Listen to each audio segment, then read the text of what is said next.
Pues íbamos a terminar hoy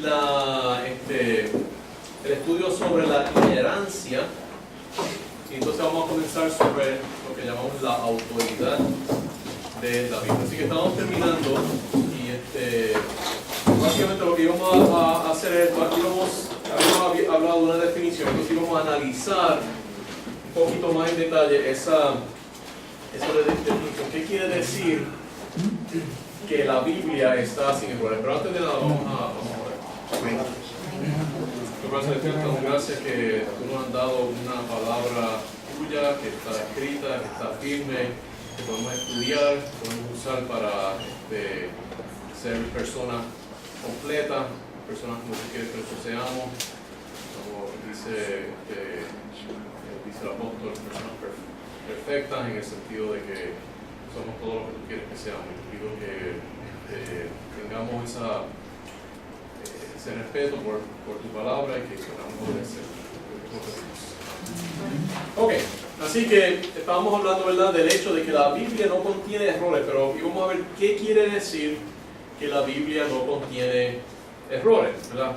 Así que hay una definición que tiene unos cuantos puntos, un análisis de la definición básicamente tiene como 6 puntos. Así que primero vemos que la inerrancia aplica a lo que se afirma, no tanto al contenido de lo que se recuenta. Así que yo creo que aquí es donde habíamos terminado, esto no lo habíamos cubierto, ¿verdad? No. Okay.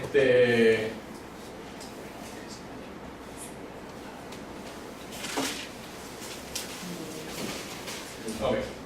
Así que, por ejemplo, habíamos dado el ejemplo de que, ¿verdad?, en Josué, yo creo que habíamos leído este versículo antes, pero lo habíamos leído anteriormente. Dice, pero la mujer había tomado a los 2 hombres y lo había escondido, y dijo, es verdad que los hombres vinieron a mí. Sí. Le había hablado que ella dijo una mentira, ¿verdad? En algún sitio había dicho una mentira, pero la Biblia no está diciendo que lo que ella dijo era cierto, porque es más, ¿verdad?, demuestra que lo que ella dijo no era cierto.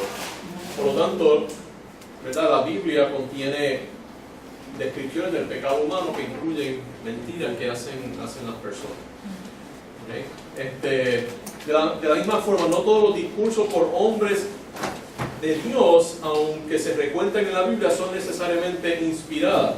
Por ejemplo, se da el ejemplo de Esteban, que habíamos hablado un poquito acerca de eso también. Que hay personas que no están seguros, ¿verdad? Él dijo unas cosas que parecen no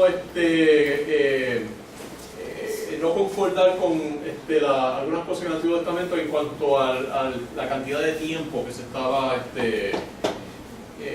describiendo. Ahora, algunas personas han encontrado formas en poder reconciliar esas dos cosas, pero que si alguien si la Biblia,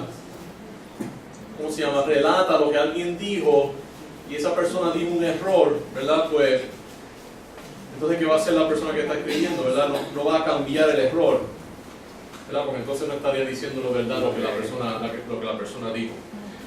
El problema ahí es que hay que tener cuidado porque a veces es un poco, ¿verdad?, a veces la verdad se presenta de esa forma, ¿verdad? Por ejemplo, cuando Pedro estaba predicando y se recuenta lo que Pedro predicaba, pues uno asume, ¿verdad?, que a menos que la Biblia diga que hay un error ahí en lo que le estaba diciendo, que está apoyando lo que está diciendo Pedro, ¿verdad? Y por ejemplo, hay personas que dicen que si uno va al libro de Eclesiastés, que el libro de Eclesiastés lo que está describiendo es como un pez piensa una persona que es inconversa.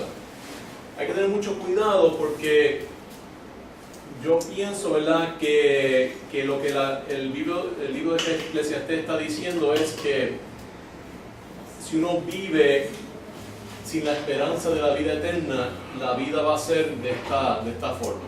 O sea que simplemente la vida terrenal es una vida que está vacía. Esa es la conclusión al final. Pero si uno simplemente piensa, ¿verdad?, como yo he visto en algunos libros de escuela dominical, que eso simplemente como piensan las personas paganas, no creo que uno pierde un mensaje importante. Así que hay que tener mucho cuidado en cuanto a eso. Y por eso yo digo que, ¿verdad?, que aún ese discurso de Esteban, yo he visto maneras en que la cantidad de años que él está describiendo se puede reconciliar con lo que dice el Antiguo Testamento, si uno piensa que lo que está haciendo es buscando una aproximación, y eso lo vamos a ver en un punto más adelante.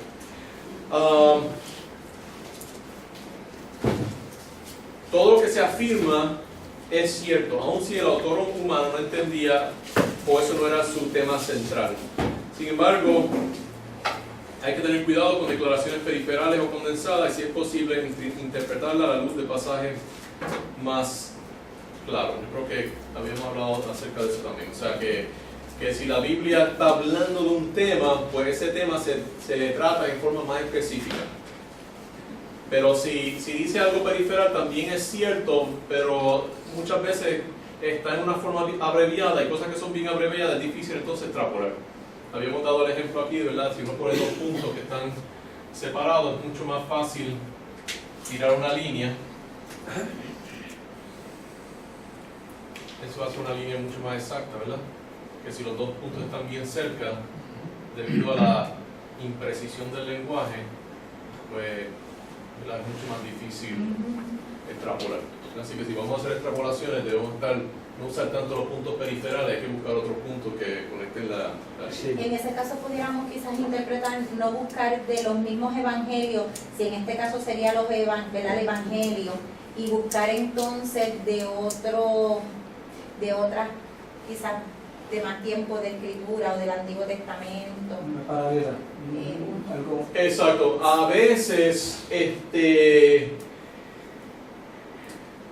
veces lo que está haciendo cuando están dos puntos bien similares es que lo que quiere es que nosotros como que nos enfoquemos en eso y veamos la diferencia. Porque habíamos dicho que si hay un contexto bastante amplio y hay una pequeña diferencia, que eso entonces nos da como profundidad. ¿Verdad? O sea, que en ese sentido, pues, pero ahí hay que verlo dentro de un contexto, ¿verdad? Y la relación de esos puntos al contexto. Porque, por ejemplo, otra vez, si yo estoy poniendo dos puntos, los estoy conectando y estoy extrapolando, si están bien cerca, pues eso tenemos este problema. Pero si tú tienes dos imágenes donde varían un poquito, entonces tú tienes los dos ojos y superimpones una imagen sobre la otra, esa diferencia te da profundidad. ¿Sí? Pero eso en un contexto, por eso es que los evangelios, por ejemplo, son bien similares, pero esas diferencias cuando tú las lees, y si las lees mucho, pues entonces vas a ver esa profundidad. Pero si vas a usar,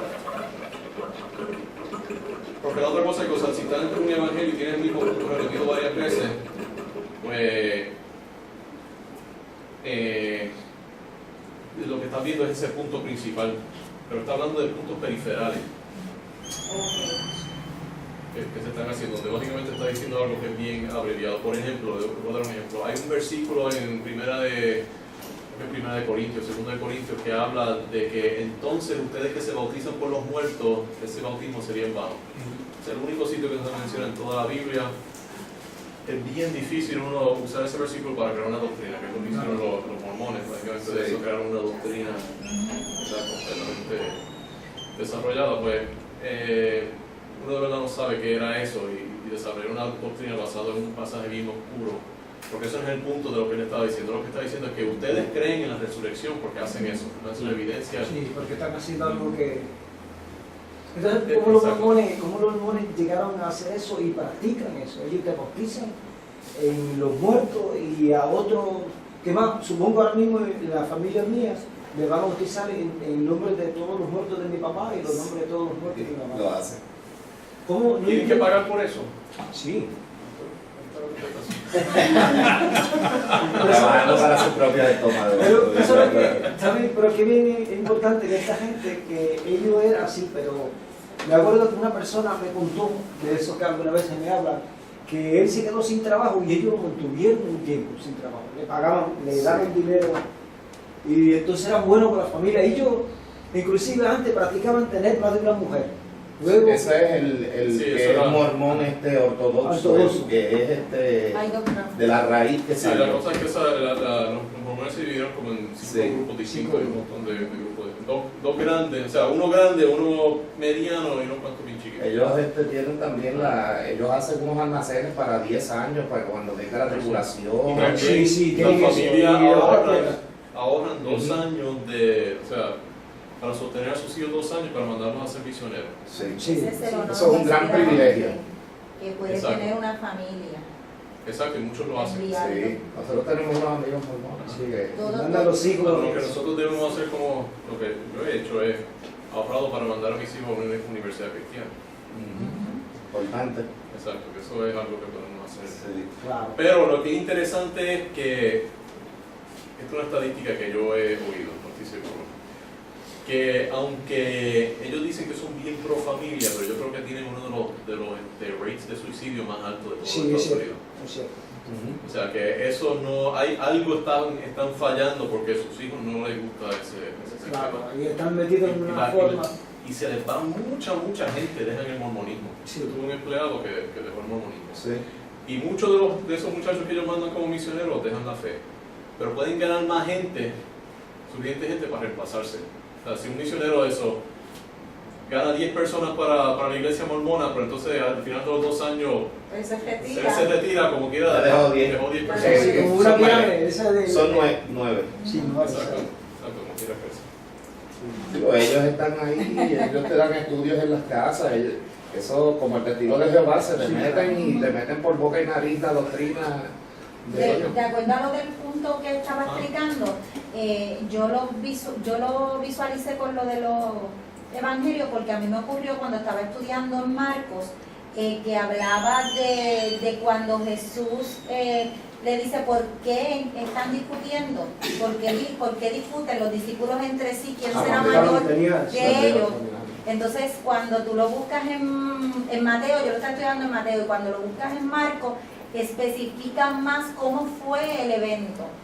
Sí, Incluso exacto. especifica mucho más allá, que te da como que otra perspectiva del contexto por el cual, y eso me hizo a mí analizar un poco más de lo que el Señor nos quería hablar. Exacto, y decir. si uno va a predicar sobre un pasaje, uno debe buscar todos los pasajes paralelos y pasajes que tienen que ver con ese mismo tema. Por ejemplo, hay otro pasaje bien parecido a eso en los evangelios, donde dice que Pedro y Juan, él los llamó y enseguida se fueron. Pero si no miran el otro evangelio, dice que ellos fueron a sus casas, le hicieron un gran banquete, invitaron a todas sus amistades, le entregaron todas las cosas a su padre. No fue que ellos se fueron y dejaron todo al garete. Ellos prepararon, hicieron sus preparativos, dejaron todas las cosas en orden. Y eso, ahí está el error en la predicación, si predicas solamente pensando, ahí se fueron rápido. Y tú ves este tipo de predicación bien emotiva, por eso uno tiene que rápido irse y caminar. Lo que estábamos viendo hoy que le mandaron a ella Él mismo hablaba de la carta Ay, de Dios David, santo. la carta que David mandó para que matara en la exacto. primera línea a Urías. Urías, y entonces la predicadora decía, porque él mismo llevaba la sentencia de muerte, y es necesario que ustedes abran las cartas. Hay que abrir las cartas para que no te mueras, para que llevas la muerte. Ay, Dios santo. Y la obediencia al rey. Exacto, sí, no, es que algo- ¿Dónde está? Exacto, y hay que bueno, buscarlo también en distintas traducciones, buscar buscar un poquito en los idiomas originales. Yo vi una predicación una vez donde en el inglés está hablando, ustedes saben, donde hablan de cuando Elías, no sé si Elías o Eliseo, que el hacha salió volando, entonces la cabeza del hacha estaba Suspendida, flotando. sí, flotando. Lo hizo flotar. Entonces él dijo, bueno, que la hacha salió, en inglés dice que the axe salió volando. Entonces todo el sermón era, uno tiene que, Dios nos ha dado ciertos instrumentos y ciertos talentos y hay que tenerlos bien preparados, porque si no hubiera chequeado el hacha, no se le hubiera salido la cabeza y era porque estaba puesta muy mongo. Sí, claro. Wow. El problema es que cuando yo tenía la Reina Valera abierta, y la Reina Valera dice que salió el hacha volando, no la cabeza Toda del la hacha. hacha, no la cabeza. Y entonces yo se lo dije al pastor, que era un misionero aquí, y él dijo, tú siempre estás buscando contradicciones en la Biblia. Yo estoy buscando contradicciones en la Biblia, Lo o sea, que en dice. español eso es lo que dice. Sí, Y sí. cancela todo lo que tú estabas diciendo, porque no dice lo mismo. Exacto. ¿Ves? Entonces tú tienes, uno dice que el hacha salió volando, y otro que dice la cabeza del hacha salió volando. Y dije, vamos a buscar a ver lo que dice en el hebreo. Lo que en el hebreo dice el hierro salió volando. El hierro. El hierro. Así que un traductor asumió que era un canto de metal con un palo de madera y otro asumió que la cosa entera era de metal. No, es que uno cuando ve por ahí, eso es... Entonces el punto de ese pasaje es que eso no es el punto del pasaje. Sí, claro. Dios no quiere que uno predique eso, porque Por eso lo dejó un poco, ¿cómo se llama? Vague, para que no hicieran esa interpretación. Sí. Así que, ¿verdad? Ese es el tipo de cosas que uno tiene que ver. Entonces, el significado y uso de muchas palabras tiene un colorido cultural y hay que tomar en cuenta ese contexto cultural. A veces dos textos paralelos usan palabras distintas porque su audiencia pertenecía a culturas distintas. Por ejemplo, a veces uno ve los discursos de Jesucristo en Lucas y lo ve esos mismos discursos en Mateo o en Marcos y usan palabras distintas, aunque los dos están en griego, pero son sinónimos. ¿Verdad? Quizás Jesucristo lo dijo en arameo, en hebreo y todas estas ya son traducciones de por sí. Pero lo que está comunicando es la idea. ¿Verdad? El que la palabra difiera no quiere decir que, ¿verdad?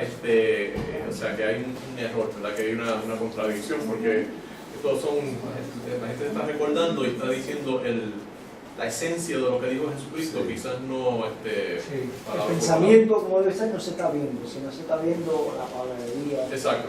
Que a veces no siempre el detalle es al nivel de letra sí, claro. o de palabra, especialmente cuando permite el uso de sinónimos. Por ejemplo, no sé si habíamos hablado, creo que habíamos hablado un poquito en Génesis 1:3, donde dice que Dios dijo sea la luz, ¿verdad? Uno ve en algunos análisis que la gente dice, bueno, ahí él creó toda la radiación electromagnética, ¿verdad? Entonces usan eso para ciertos argumentos de cómo fue que Dios creó el universo, pero la cosa es que eso no es lo que dice así. Lo que dice sea la luz, ¿verdad? Así que tenemos que ver exactamente una persona, ¿verdad?, que estaba leyendo eso, ¿verdad?, en esos tiempos, que era lo que iba a pensar, cómo es que ellos iban a visualizar lo que se estaba diciendo, ¿verdad? A veces hay cosas que quizás ni ellos entendían lo que estaban viendo, ¿verdad? Pero se usan palabras que ellos estaban con los cuales ellos estaban familiarizados. Número 3. Los números ordinales y cardinales a veces se aproximan. El propósito principal del texto bíblico es revelar a Dios su plan y su regalo de salvación. A veces, mucho detalle puede causar que se pierda el punto principal. Muchas veces se da suficiente información para sostener el punto principal o para crear un contexto. Hay números, y esta es la otra cosa, porque uno dice, bueno, se da mucho el ejemplo del mar de fundición. Ustedes saben lo que era el mar de fundición. En el templo había como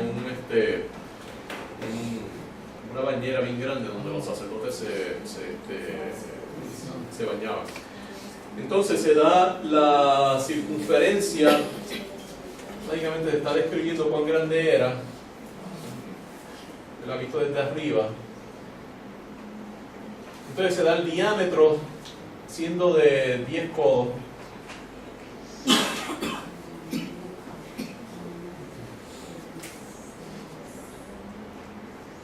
Un diámetro de 10 codos y una circunferencia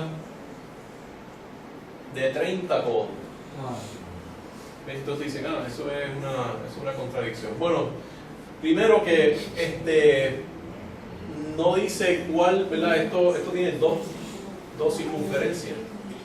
Está la de adentro y está la de afuera. Si esta es la de adentro y esta es la de afuera, pues eso podría ser exactamente, ¿verdad?, bien preciso. Pero la otra cosa es que, si fueran, vamos a ver que dan la misma la de afuera y la de adentro. Vamos a ver que esto fuera 10 de aquí a aquí. ¿Cuánto es esta circunferencia? ¿Usted sabe cuánto es la circunferencia?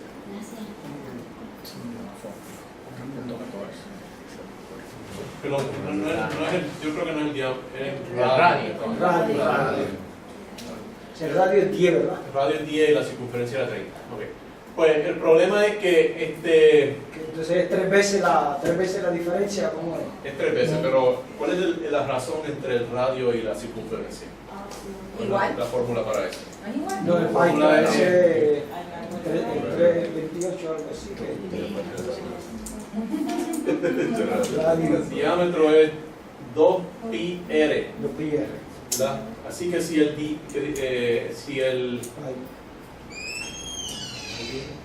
radio es la mitad. Pero. Sí.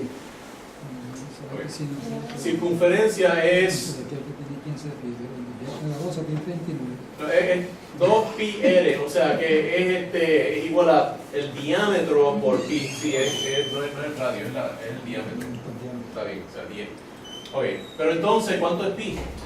3.14. 3.28. Para dar eso exacto, sería 31.415965358979323. Y eso lo han calculado básicamente a miles y miles y miles de... Y todavía... Y eso no es exacto. Aún eso, yo tengo aquí Pero que sí lo van a pasar Google. media página y eso Wow. es una aproximación. ¡Wow! ¿Verdad? O sea, eso Que sigue por ahí no hay dando números. un número exacto, así que ¿dónde vamos a terminar, verdad? 30 es una buena aproximación. Y eso es lo que dice La sobre idea. ese versículo, específicamente habla de... Sí, dice que, Del radio del- que la circunferencia era 30 codos y el diámetro era 10. Dice, Ah. hay un error en la Biblia. Pero Es que eso no se puede especificar 100% preciso. Ajá. No importa lo que pongan, Nunca. cuántos volúmenes De Biblia, de tenían que Biblia, hacer como para- quiera va a ser un error porque es una aproximación. ¿Eh? Wow. Y ese no es el punto es que era bien grande. ¿verdad? Exacto. Exacto. ¿En qué tecnicismo a veces nos quedamos? Y la otra cosa es que, Wow. otra vez, si este era la circunferencia interior y esta era de afuera, podría ser a bastantes puntos de significado ahí. O sea, quizás eso fue lo que hicieron. ¿Verdad? Entonces ahí nos da también el espesor de esto. podemos Encierra una calcular. idea de cuán grande era, ¿no es? Exacto, porque 30 codos viene siendo, que diga 10 codos viene siendo 15 pies. Sí. ¿Verdad que eso es? 10 10 codos a 15 pies, eso es bien grande, es como el tamaño de este cuarto aquí. Wow. Y eso era todo de bronce.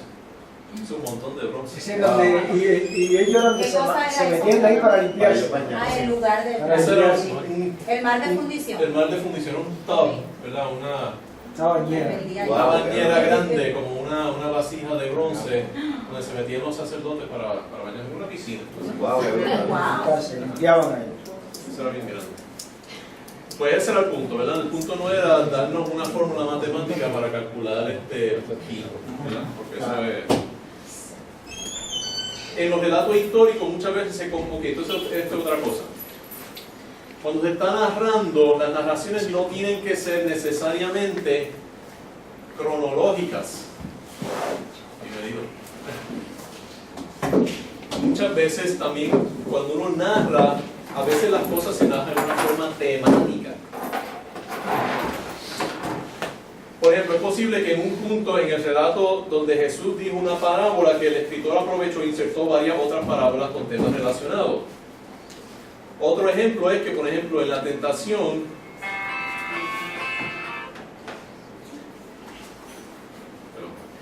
en Lucas y en Mateo el orden es distinto. Pero en el orden en uno de ellos sigue el orden de la tentación de Eva en el jardín.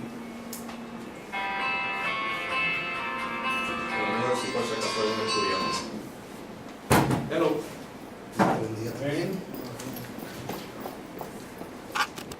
Oh.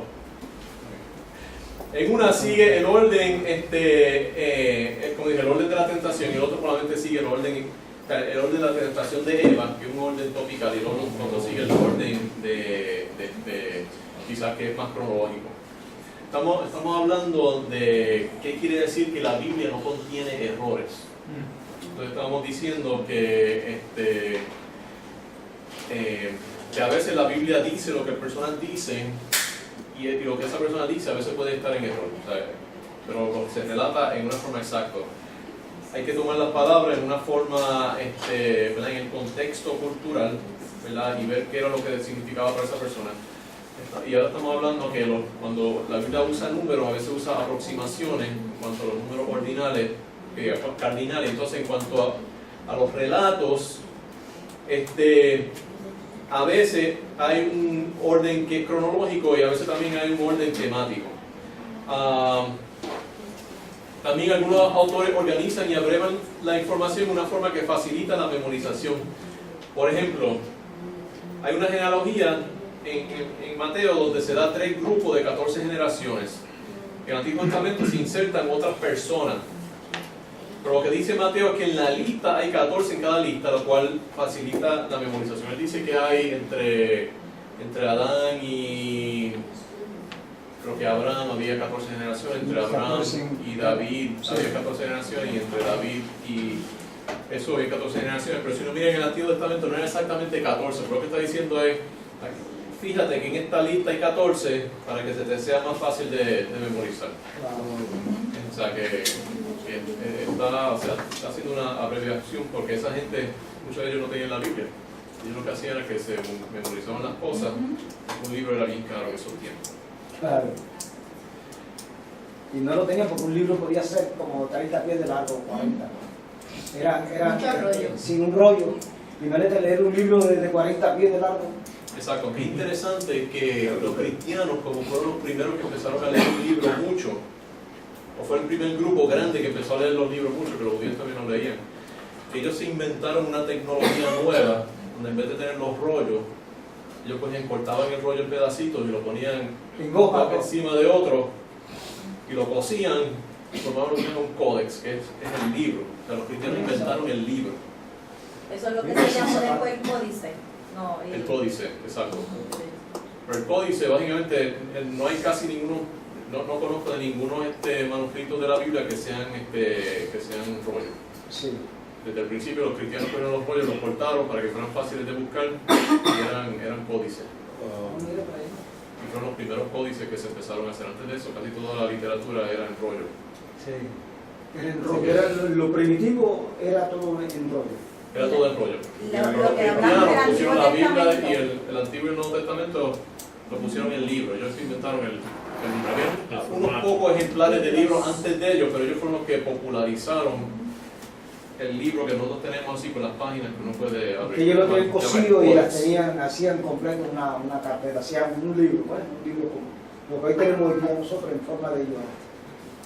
Exacto, básicamente la misma tecnología que tenemos ahora. Pegaban los libros, los doblaban, los cosían, los pegaban en la parte de atrás, igual que lo que hacemos en un libro que es como esa Biblia o el libro de texto. Mira qué lindo, Como hacemos con las tesis cuando las vamos a presentar más, o sea, muchas tesis que hay que hacer la libro. Exacto, que vuelve a doblar los papeles y coserlos y todo eso. El quinto punto. Siempre habrán algunos pasajes que parecen ser contradictorios o difíciles de explicar o de entender, o que presentan información que no se puede verificar. Esto no quiere decir que está en error, ya que es posible que no entendamos bien lo que se dice, o hay un contexto que se ha perdido que explicaría la información o los datos históricos que corroboran el recuento que se ha perdido. Así que lo que vamos a ver es que siempre va a haber algunos pasajes que son difíciles, pero ¿qué es lo que debemos ir viendo a través del tiempo? Que mientras más se estudia y más conocemos, deben haber menos y menos de esos pasajes, no más y más de esos pasajes, como lo que pasa, por ejemplo, con el libro de Mormón. Y eso es lo que nosotros vemos. A medida que acumulamos más información, la Biblia queda mejor explicada, no lo contrario. Si no fuera cierta, los datos arqueológicos de la antigüedad crearían más dificultades, no menos. Por ejemplo, una cosa que habla el libro de texto, que yo de verdad nunca había entendido bien lo que ellos estaban diciendo, porque cuando yo estudié esto por primera vez, tenía como 5 otras clases que tenía que estudiar. Pero ellos hablan de la muerte de Judas.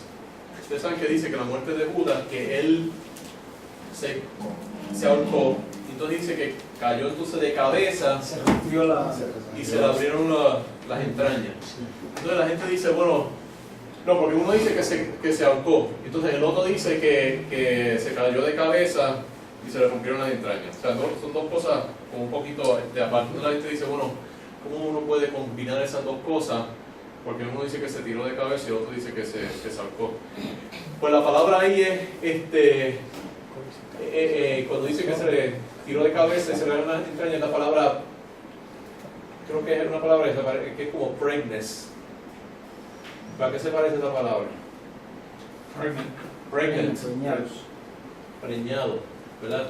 Entonces, ¿qué es lo que pasa? Que esa palabra, cuando una mujer está preñada, el bebé cae siempre sale de cabeza. Entonces, en la mayoría de los contextos, eso quería decir tirarse de cabeza.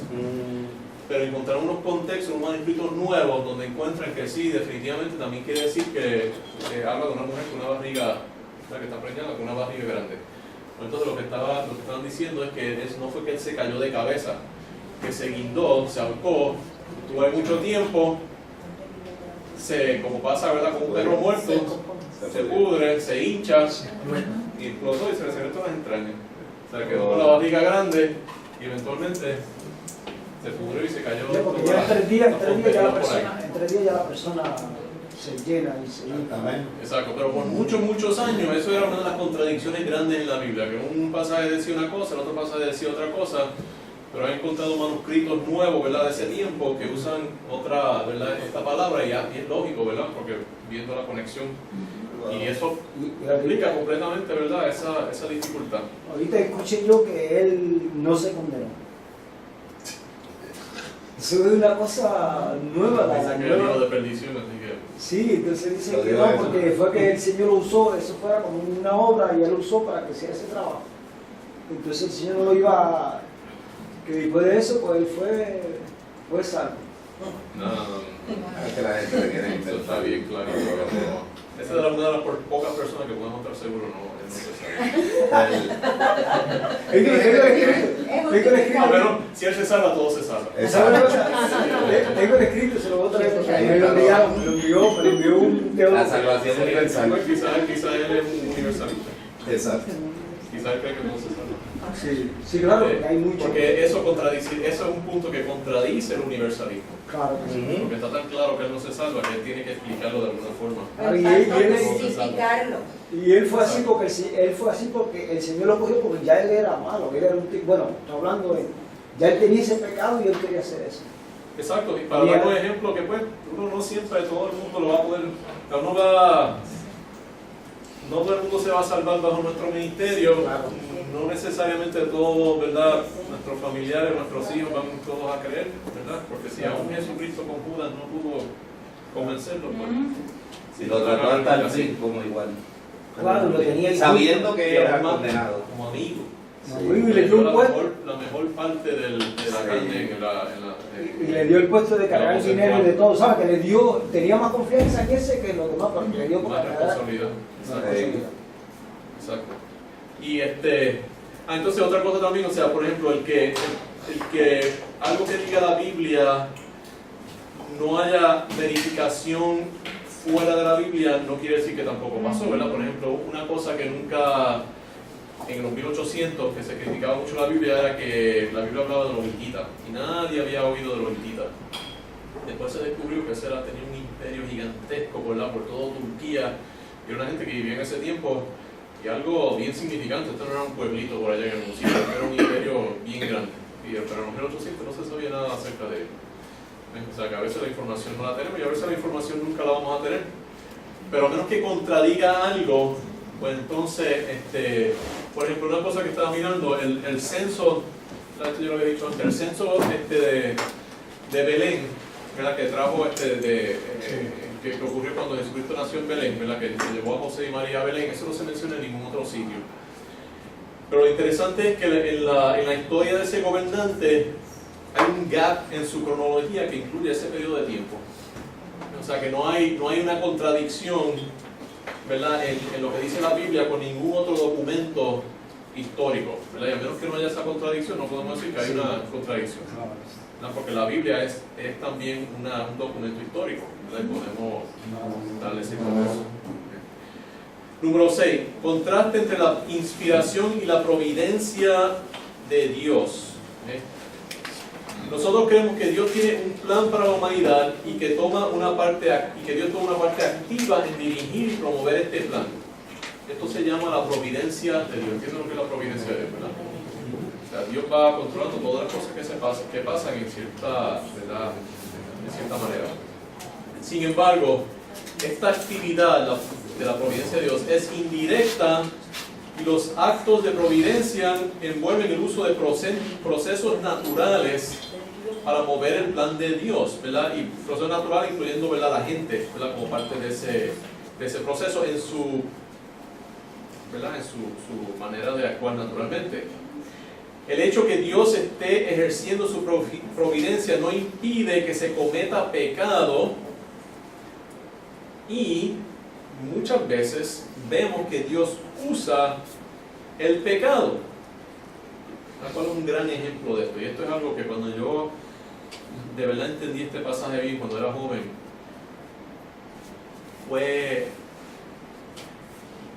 entendí una cosa que nunca jamás había entendido del poder de Dios, y fue en la historia de José, ¿verdad?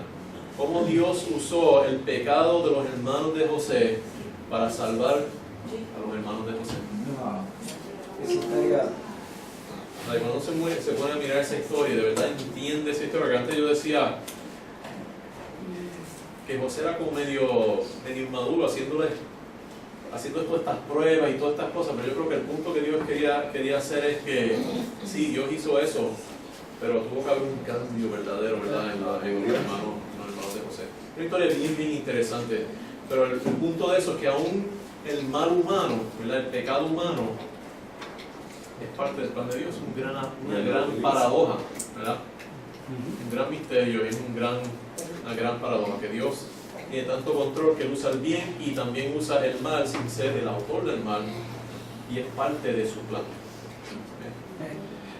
Entonces, así que estoy hablando, pero entonces esa es la parte de la providencia. El proceso de inspiración se distingue de la providencia de Dios en que es un proceso sobrenatural donde Dios toma control directo de las acciones de las personas, la cual evita que el escritor cometa errores. Sin embargo, la inspiración es un evento que ocurre una vez en un momento dado en la historia de un texto. El producto inmediato de ese evento es inerrante, o sea, sin error. La inspiración no se aplica retroactivamente a los documentos que se usaron como fuente de información, ni posteriormente a las copias, traducciones e interpretaciones del texto. Por ejemplo, el hecho de que se cite documentos históricos o que se cite libros apócrifos no quiere decir que se está validando esos libros históricos o esos documentos apócrifos como ser sin error, ¿verdad? Que simplemente puede ser que contengan información verídica, ¿verdad?, pero que no todo sea verídico. Y por ejemplo, el hecho de que la Biblia sea inspirada no quiere decir que yo la puedo copiar y que automáticamente nunca voy a cometer un error cuando copio la Biblia, ¿verdad? O que si la traduzco, mi traducción va a ser la mejor, o menos que si la predico, lo que yo predique sea menos, no esté yo de error. Yo di esta historia, alguien una vez se quejó de esta historia, pero para mí fue una historia bien impactante porque el que me dijo la historia me lo dijo con esta intención. Y era esto: esta persona, que era un misionero de universidad, él iba a las universidades como misionero, ¿verdad?, para ganarse a los estudiantes y tener un grupo en la universidad, como un grupo cristiano en la universidad. Pues él dijo que cuando él estaba estudiando en el seminario, él tenía un compañero de clase que le pidieron un día que orara, ¿verdad?, en la clase, y él cuando se oró pidió a Dios que Dios evitara que él jamás cometiera error en su predicación del púlpito. Y una semana después le encontraron leucemia y él se murió. Y esa es la única forma que Dios podía contestar esa oración. La única forma que podemos evitar predicar error del púlpito es nunca predicar. Y ahí entonces Dios se lo llevó, porque así Dios se lo él no iba a Le predicar. contestó su oración. Y yo también escuché, y yo sé que no quiero No voy a orar esa. de una No habla de eso y nunca va a reclamar eso, ¿verdad? de una señora que entonces recibió una visión que la hermana iba a morir y la hermana no era cristiana y ella era una predicadora grande, y le dijo al Señor que no se llevara a la hermana, que se llevara a ella.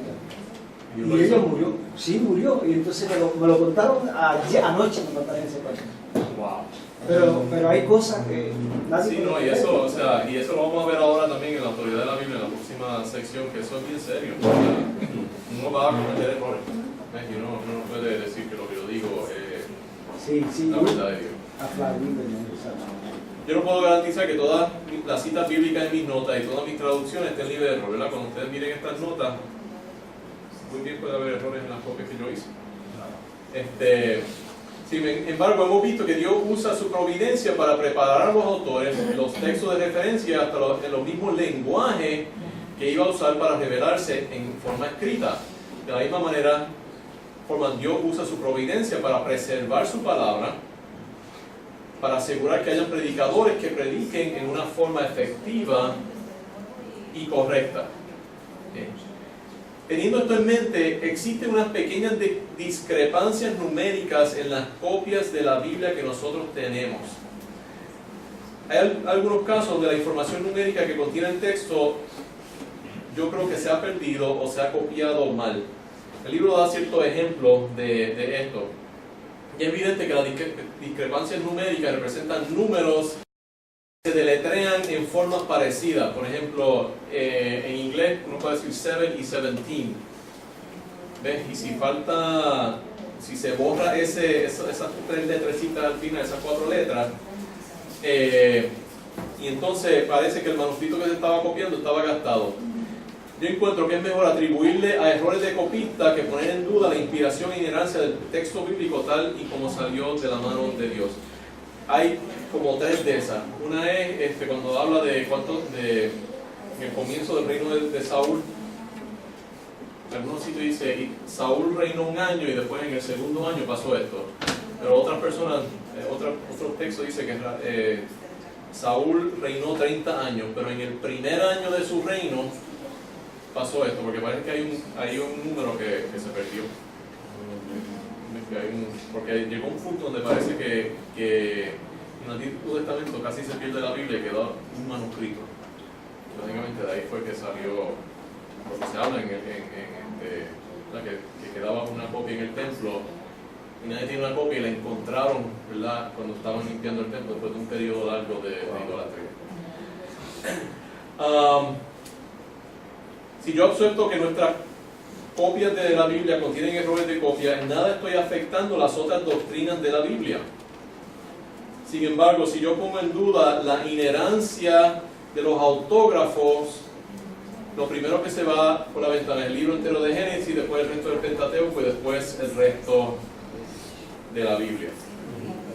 Así que cuando alguien dice, bueno, olvídate estos números, yo digo, pues, cuando se copió el texto, ¿verdad?, por a través de miles y miles de años. Pero lo interesante es que uno más o menos puede ver dónde está, en qué dirección fue el error.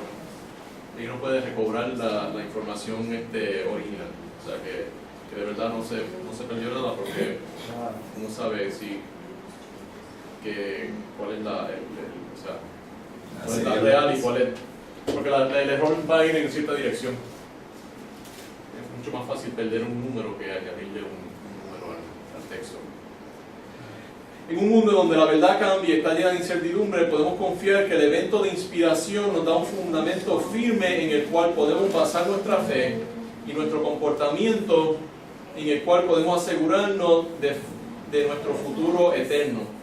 Además, si nos esforzamos por escudriñar las Escrituras y estudiarlas y buscamos el poder y la dirección del Espíritu Santo, nuestra predicación y enseñanza también puede ser efectiva y correcta. Sin embargo, todos estos otros procesos están limitados por el pecado y la limitación humana. Solamente el evento de la inspiración de Dios solamente en el evento de la inspiración es que Dios toma un control directo de tal manera que el producto está libre de error. Así que la manera que lo vemos es que la providencia de Dios va preparando el autor, los documentos que usa, sus experiencias, su memoria, ¿verdad? Porque a veces Dios le dice, escribe esto, pues en su memoria, la memoria de los eventos que pasaron, ¿verdad?, los apóstoles. Sí. Todo esto es la providencia de Dios. Pero entonces, ¿verdad?, algunos de estos pueden tener errores o déficit, pero entonces en el momento de la inspiración, Dios toma control de tal forma que el producto inmediato, ¿verdad?, es perfecto. Así que aquí tenemos un documento que es completamente sin error. Así que la doctrina de la inerrancia se aplica aquí a este documento. Perfecto.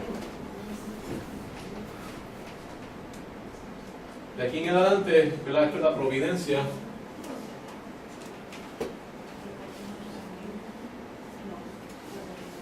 Aquí otra vez vuelve la providencia de Dios.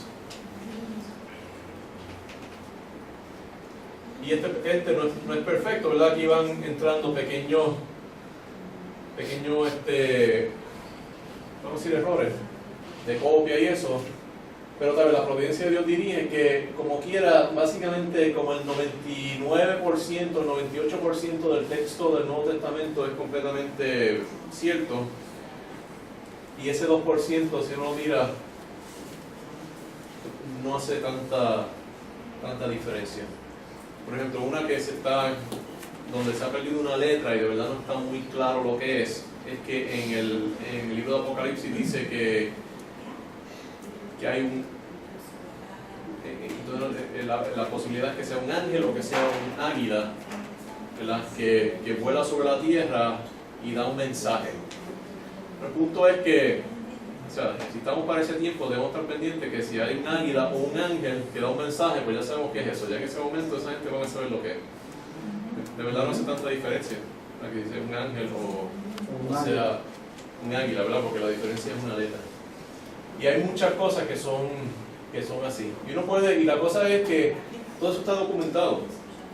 Si ustedes tienen dudas, miren, ¿verdad?, el texto ecléctico griego, donde da básicamente la diferencia entre los manuscritos, y puedes comprarte un análisis textual de todas esas, por qué cogieron este en vez de este, y te da de todos esos pasajes, ¿verdad? Un libro como así de grande, el análisis que ellos hicieron, porque ellos cogieron eso. Y si usted piensa que es el otro, pues usted puede tener sus propias razones. La cosa es que sabemos, ¿verdad?, todo eso, y eso no está en duda. Sabemos cuál está un 100% y cuál es el 2%, y ese 2% sabemos cuáles son las opciones. Muchas veces hay dos opciones. Y usted lo puede mirar y no hace tanta diferencia en las doctrinas. Y en las pequeñas sitios donde hace una pequeña diferencia en las doctrinas, uno no debe basar una doctrina entera, ¿verdad?, sobre un pasaje que está un poquito dudoso textualmente.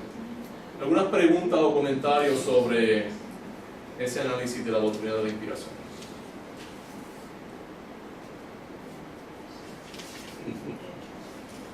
Yo solamente quería hacer una pregunta. Sí, no hay problema. La pregunta era, hay una Biblia que se llama de similitud. Esta Biblia, yo me encargo suficiente. Esta Biblia de similitud es una Biblia casi parecida a la Biblia real en hebrea o griega. Y luego de esta Biblia fue que alguien la sacó de allá, la puso en palabra. Es como si le tuviera a un bebé, cuando hay un bebé pequeño, y usted le moja la comida para que él se la pueda comer. Y eso es lo que hicieron con esta Biblia, y entonces le llaman la Biblia de similitud. Pero está la Biblia que es real, que tiene como un 98%. Bueno, pero ahí estamos hablando ahora de otro proceso, porque este es el proceso de copia. De copia, ok. Después está el proceso de traducción. Ok. Ese es el proceso. Que ahí cambiaría el por ciento. Y entonces está el proceso de predicación. Esa es la parte copia.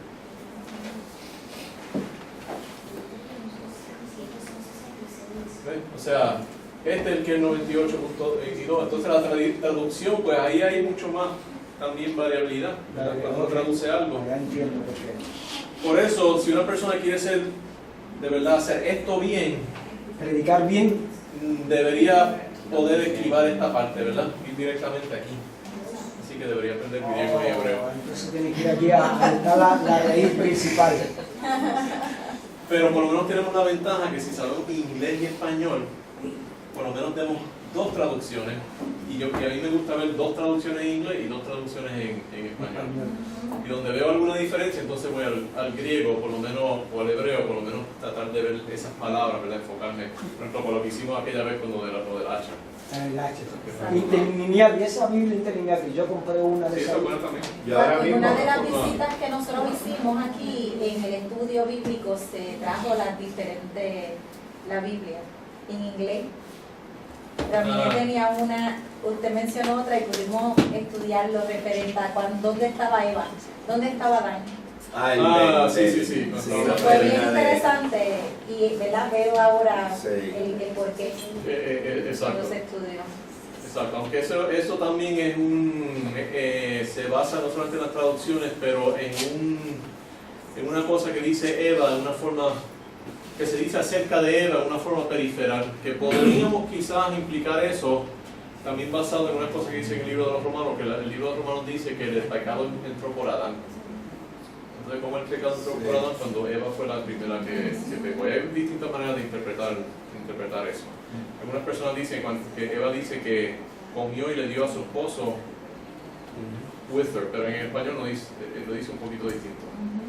Así que, pues, por eso en esas situaciones es bueno tener las dos traducciones y ahí entonces uno mira al hebreo, porque como hay una pequeña diferencia, uno mira. Y mira en al hebreo. esencia el mensaje que se quiere dar también, ¿verdad? Que no Exacto. cambie como tal el mensaje por el cual, ¿verdad?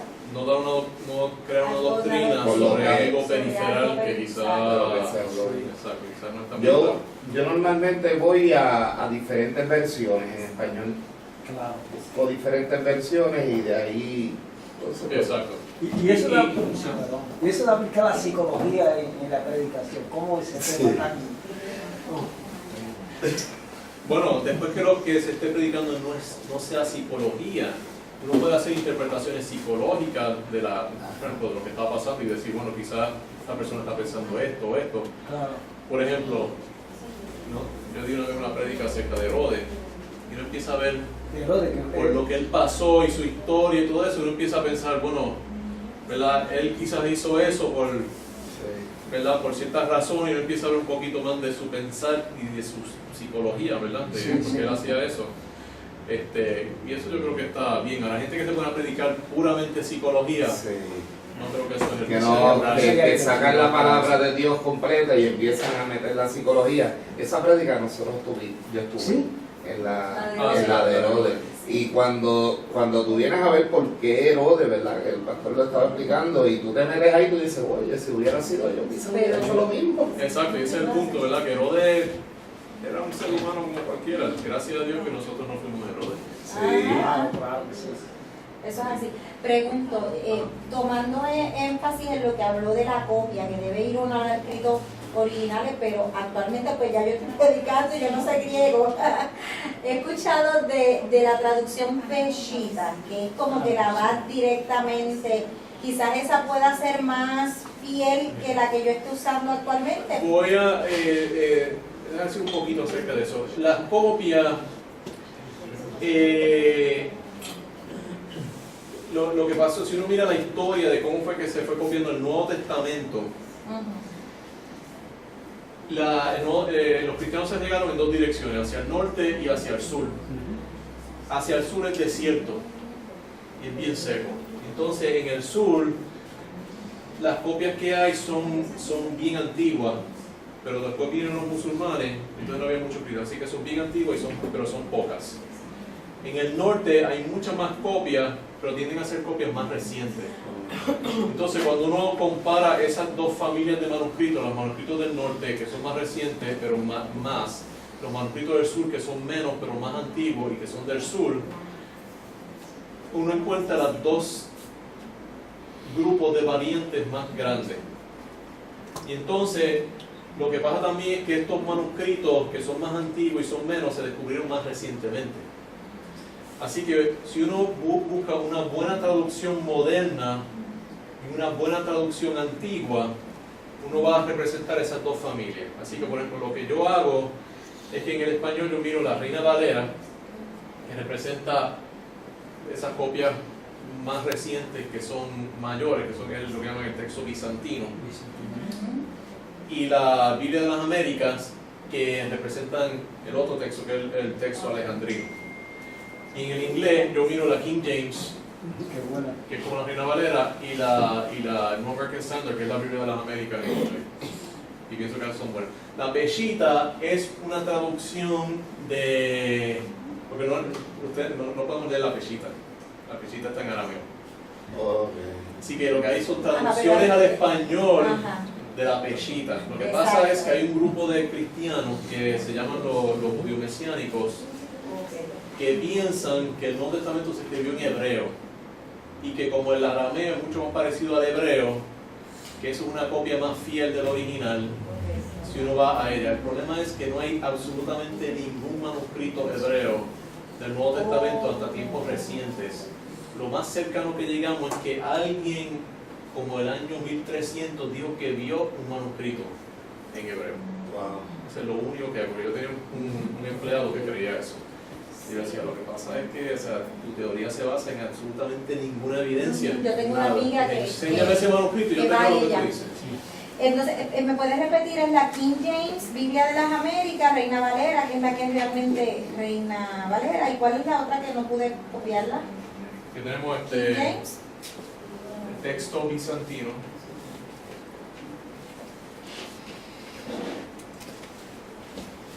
Que son todas traducciones antiguas.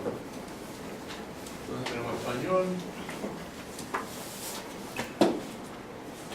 Inglés, entonces tenemos el texto alejandrino. Y recuerden, la diferencia entre estos dos textos es un 2%. O sea que bien poco. Y puede ser que sea hasta menos, porque esta es la variabilidad total de todos los manuscritos. Aquí tenemos, en español tenemos la Reina Valera, que yo uso la del 60. El alejandrino es la Biblia de las Américas. El problema con la Biblia de las Américas, que a mí no me gusta, es que en el Antiguo Testamento no usa Jehová. Entonces en inglés está la King James Version. Si la quiere en inglés moderno, que sea el equivalente de la Reina Valera del 60, está el New King James. Pero esta no se usa mucho, esta se usa más. Entonces aquí está la New American Standard.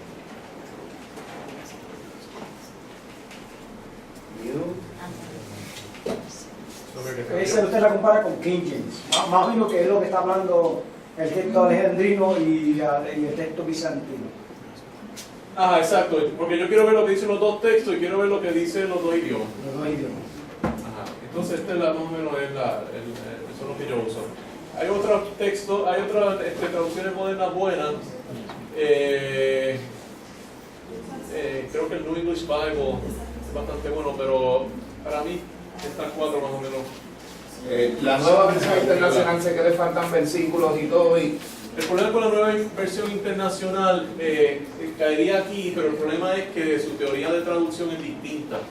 Ellos es lo que se llama traducción dinámica, donde lo que quieren es leer fácil de leer. es como la nueva versión, ¿cómo es la? Dios habla hoy. Dios habla hoy es fácil de leer, pero para un vocabulario bien sencillo, más como para niños. Sí. Y eso es, y para más o menos ese es el propósito de eso. La NIV, porque también eso está en inglés, si uno quiere leer la Biblia rápido, mucho, o sea, leer muchos capítulos, pues sería buena. Pero pierde en el detalle, las traducciones de las palabras no es muy exacto. Sí, pierde esencia. Ajá, si uno quiere estudiarla, no es bueno para estudiar, es bueno para uno leerla. O sea, si te vas a poner a leer a través de la Biblia en un año, la nueva versión internacional o el nuevo Dios habla hoy. NIV. Dios habla hoy, yo se lo usaría para niños. De verdad es tan y tan. Y el arcoíris, Sí, es bien sencilla. el arcoíris es el arcoíris, que dice arcoíris. Ahí dice, pero se dice arcoíris. Lo que pasa es que el arcoíris, la Reina Valera en 1960, con la única diferencia que ya están pintados los versículos haciendo referencia a qué habla ahí. Si es pecado, están de marrón, si están amarillo, si es azul. Pensaba que era otra Sí, cosa. cuando habla de Cristo, tiene cuando hablo es una Biblia de Cristo. estudio. Yo nunca la vi. Y sí, es una Biblia de estudio y toda la Biblia está pintada de diferentes colores. Y si es de una vivencia de Jesús, está de un color. Si Ahora, es de pecado, Eso a veces ayuda, pero a veces también puede desayudar porque alguien tiene esa interpretación. Sí. una persona Igual que sabe. las Biblias que tienen texto rojo de Cristo en rojo, pues a veces no se sabe cuál fue, si es el apóstol, la interpretación del apóstol en el texto. ¿Alguna otra preguntita? Entonces tomamos el break.